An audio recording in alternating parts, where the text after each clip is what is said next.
আসসালামু আলাইকুম। আজকে আপনাদের জন্য নিয়ে এসেছি গোলাপ জামুন মিষ্টি তৈরির সবচেয়ে সহজ এবং পারফেক্ট রেসিপি। তবে আপনারা যদি এই রসের টইটুম্বুর গোলাপ জামুন বানাতে চান, অবশ্যই পুরো ভিডিও কোথাও স্কিপ না করে দেখতে হবে। চলুন তাহলে শুরু করি। বিসমিল্লাহির রহমানির রহিম। গোলাপ জামুন মিষ্টি তৈরির জন্য প্রথমে আমরা শিরা তৈরি করে নেব। আর সেই জন্য এখানে নিয়েছি 2 কাপ পরিমাণ চিনি এবং 3 কাপ পরিমাণ পানি। সেই সাথে দিয়ে দিচ্ছি 2টি এলাচ। এবার সবগুলো উপকরণ খুব ভালোভাবে মিশিয়ে নিয়ে হাই হিটে জাল দিতে থাকবো। জাল দিতে দিতে যখন বলক চলে আসবে, তখন বলক আসার পরেও আমরা আরও 2 থেকে 3 মিনিট শিরাটা একটু জাল দিয়ে ঘন করে নিব। এবার শিরাগুলো আমরা একটি সাইডে রেখে দিয়ে আমরা মিষ্টি তৈরির ডো তৈরি করব। আপনারা নিশ্চয়ই স্ক্রিনে দেখতে পেয়েছেন আমি ফুল ক্রিম মিল্ক পাউডার নিয়েছি। অবশ্যই এখানে ফুল ক্রিম মিল্ক পাউডার নিতে হবে। ফুল ক্রিম মিল্ক পাউডার নিয়েছি 1 কাপ। 1/4 কাপ নিয়েছি ময়দা, 1 চা চামচ পরিমাণ নিয়েছি বেকিং পাউডার। এরপরে দিয়ে দিয়েছি 1 টেবিল চামচ পরিমাণ সয়াবিন তেল। এখানে আপনারা চাইলে সয়াবিন তেলের পরিবর্তে ঘিও ব্যবহার করতে পারেন। সেক্ষেত্রে গলিয়ে নেওয়া ঘি 1 টেবিল চামচ দিলেই হবে। এবার সবগুলো উপকরণ ভিডিওতে দেখানো নিয়ম অনুযায়ী খুব ভালোভাবে মিক্স করে নিতে হবে।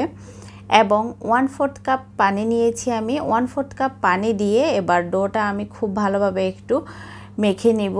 অবশ্যই আমরা হাতের আঙুলের সাহায্যে ডোগুলো মিক্স করব। মিক্স করতে করতে দেখব যে অনেকটা আঠালো টাইপের হয়ে এসেছে। যদি খুব বেশি আঠালো হয়, সেক্ষেত্রে ঢাকনা দিয়ে 10 মিনিটের জন্য রেখে দিলেই হবে।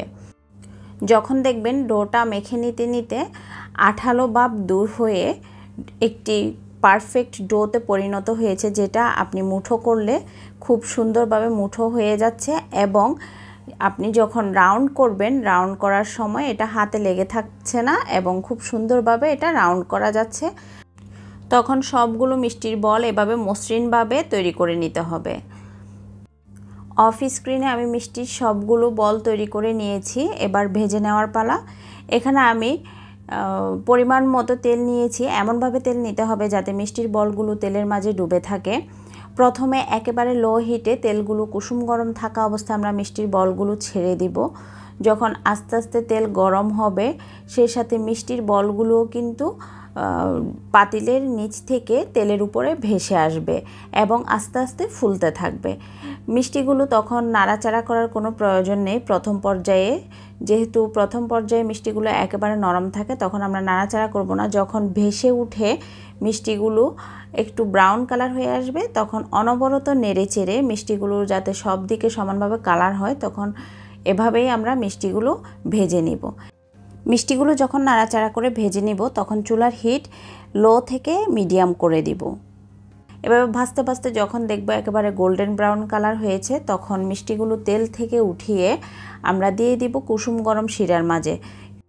কুসুম গরম শিরা বলতে মিষ্টিগুলো তৈরি করার আগে আমরা যেহেতু শিরা তৈরি করে নিয়েছি, এইটুকু সময়ে শিরাটা যতটুকু ঠান্ডা হয় ওই শিরাতে আমরা মিষ্টিগুলো ছেড়ে দিব এবং মিষ্টিগুলো শিরায় দেওয়ার পরে 7 থেকে 8 মিনিট মিডিয়াম হিটে আমরা মিষ্টিগুলোকে রান্না করে নেব ঢাকনা দিয়ে।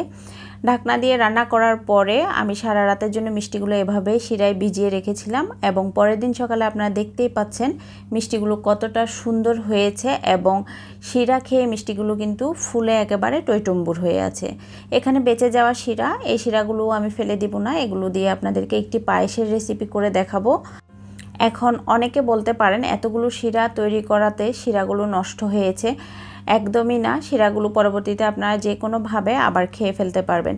মিষ্টি তৈরির সময় অবশ্যই শিরা এমনভাবে নিতে হবে যাতে মিষ্টিগুলো শিরার মাঝে ডুবে থাকে, তাহলেই মিষ্টির টেক্সচার খুব ভালো আসবে।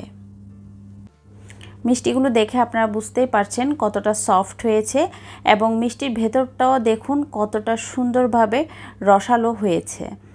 এই তো খুব সহজেই তৈরি হয়ে গেল মজাদার গোলাপ জামুন মিষ্টি। আপনারাও তৈরি করবেন এবং আমাকে কমেন্ট করে জানাবেন কেমন হয়েছিল। আবারও দেখা হবে নতুন কোনো ভিডিওতে। আল্লাহ হাফেজ।